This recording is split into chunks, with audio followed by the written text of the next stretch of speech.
Et Emmanuel Macron qui ne rentre pas pour autant en France dans l'immédiat. Il fait un crochet par Oulan-Bator. Bonjour Jacques Serret.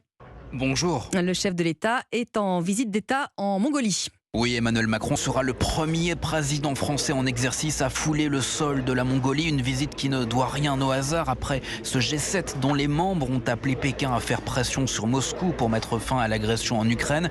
La Mongolie, pays à la plus faible densité de population au monde, est justement enclavé entre la Chine et la Russie.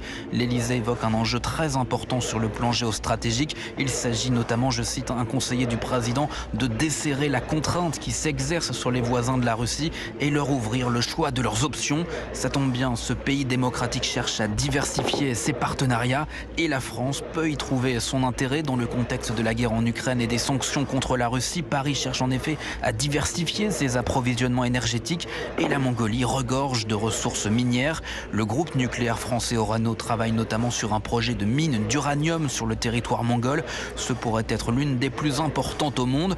Nul doute que ce sujet sera abordé par Emmanuel Macron durant ces quelques heures qu'il passera à Oulan-Bator avant de rentrer à Paris. Jacques Serret du service politique d'Europe.